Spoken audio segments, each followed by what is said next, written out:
Hi friends, చిన్న video పెట్టాలనిపించింది యూట్యూబ్లో. Actually నేను ఒక టెంపుల్కి వచ్చిన, జూబ్లీ హిల్స్ టీటీడీ వెంకటేశ్వర స్వామి టెంపుల్. ఈ టెంపుల్లో ఫొటోస్ వీడియోస్ తీసుకోవద్దండి అని చెప్పేసి నీట్గా బోర్డు వేసి పెట్టినా కూడా ఆ బోర్డు దాటి దుంకి వెళ్ళి కూడా మన వాళ్ళ ఫొటోస్ తీసుకుంటున్నారు. అసలు ఏమొస్తుందిరా ఫోటోలు తీసుకుంటే? దేవుడి దగ్గరకు వచ్చినప్పుడు దేవుడు మైండ్లో అదే ఉండాలి. కానీ మీకు ఫోటోలే ఇష్టమైతే మీరు చాట్ జీపీటీలోనో లేదా జెమినైలోనో తీసుకోవచ్చు కదా ఫోటోలు.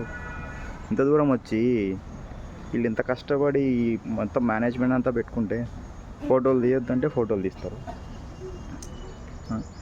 బయట అప్పుడెప్పుడో పాతకాలంలో క్రిస్టియన్స్ వచ్చారు, ముస్లిమ్స్ వచ్చారు, దండయాత్ర చేశారు, మనల్ని మత మార్పిడి చేశారు అన్నారు, బాగుంది. ఇప్పుడు ఒకరు చేయాల్సిన అవసరం లేదు మత మార్పిడి, మనమే అయిపోతాం. ఎందుకంటే మన కల్చర్తో కంటే మనకు ఫోటోలు, ఇన్స్టాగ్రాములు వీటి మీదనే మనకు ధ్యాస ఎక్కువ మన దేవుడి కంటే.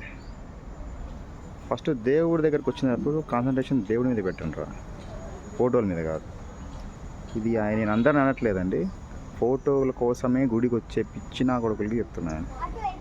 దయచేసి ఫొటోస్ కావాలంటే మీ ఇంట్లోనో లేదా చాట్ జీపీటీలోనో పెట్టుకొని ఎడిట్ చేసుకోండి, ఇక్కడ ప్లీజ్.